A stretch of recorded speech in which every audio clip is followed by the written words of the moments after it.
गणतंत्र दिवस दिखाता है कि उत्तिष्ठित जागृत प्राप्य वरान्य बोधत कि उठो जागो और तब तक मत रुको जब तक कि अपने लक्ष्य तक ना पहुंच जाओ। गणतंत्र दिवस अपनी उपलब्धियों के मूल्यांकन का दिन है। गणतंत्र शब्द हिंदी के दो शब्दों गण और तंत्र से मिलकर बना है। गण मतलब लोग और तंत्र मतलब व्यवस्था। व्यवस्था ऐसी व्यवस्था जो लोगों के लिए बनाई गई हो, ऐसी व्यवस्था जो देश के हर नागरिक को एक समान मानकर बनाई गई हो।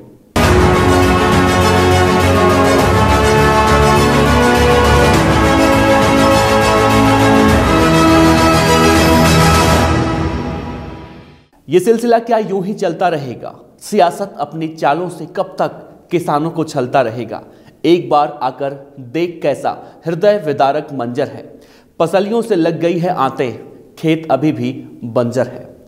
2 साल 11 महीने और 18 दिनों की कड़ी मेहनत के बाद 26 जनवरी 1950 को भारतीय संविधान वजूद में आया, जो कि एक ऐसा संविधान था जिसे भारत के लोगों द्वारा भारत के लोगों पर न्यायपूर्ण तरीके से शासन करते हुए देश के विकास करने के लिए बनाया गया था।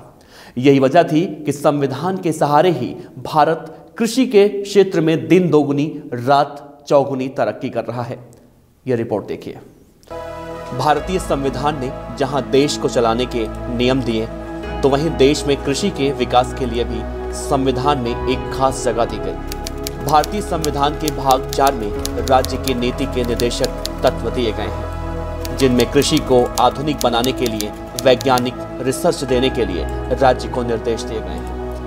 भारतीय संविधान में सामाजिक समानता लाने के लिए उद्योगों और खेती के राष्ट्रीयकरण को जरूरी माना है। खेती को बढ़ावा देने के लिए ही साल 1951 में पहला संशोधन किया गया। यह संशोधन संविधान के अनुच्छेद 36 से अनुच्छेद 50 में किया गया। इस संशोधन के तहत पट्टे पर जमीन लेकर खेती करने वाले किसानों का जमीन पर मालिकाना हक मिल गया था। संविधान ने देश में कृषि यानी खेती को एक नई दिशा दी, जिसके बाद निश्चित ही भारत ने कृषि क्षेत्र में पीछे मुड़कर नहीं देखा।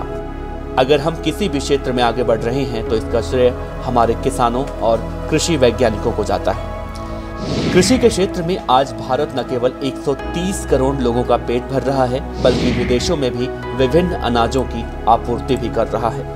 साथ ही नौजवानों को भविष्य संवारने के अच्छे मौके भी इसी क्षेत्र में मिल रहे हैं। कृषि में उपलब्धियों के जिक्र में सबसे पहले जिक्र करना होगा हरित क्रांति का, जिसकी बदौलत आज भारत के भंडार अन्न से भरे हुए हैं। भारत में हरित क्रांति की शुरुआत की थी कृषि वैज्ञानिक MS स्वामीनाथन ने। इस क्रांति के जरिए अच्छे बीजों और रासायनिक खादों का इस्तेमाल कर उत्पादन बढ़ाना था। कृषि के तमाम क्षेत्र में हम लगातार आगे बढ़ रहे हैं, लेकिन इसका आधार है कृषि शिक्षा।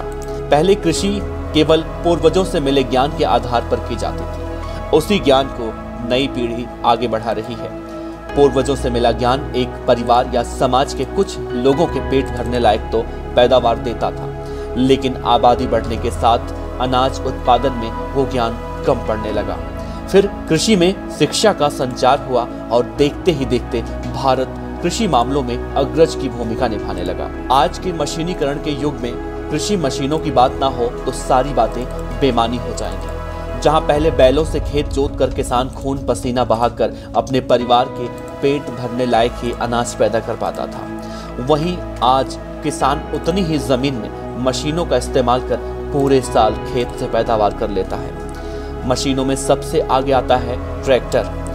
ट्रैक्टर खेत पर सबसे ज्यादा इस्तेमाल की जाने वाली मशीन है। किसान ट्रैक्टर से जमीन को जोत कर तैयार करता है, बीज डालता है, पौध लगाता है।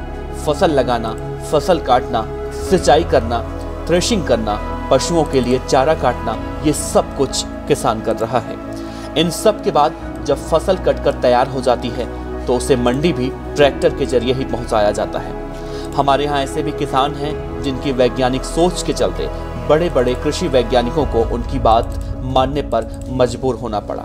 एक नहीं सैकड़ों बल्कि हजारों किसान अपनी नई और प्रगतिशील सोच की वजह से युवाओं को कृषि की ओर आकर्षित कर रहे हैं, और ये सब देश के संविधान की वजह से ही संभव हो पाया है। Team local vocal.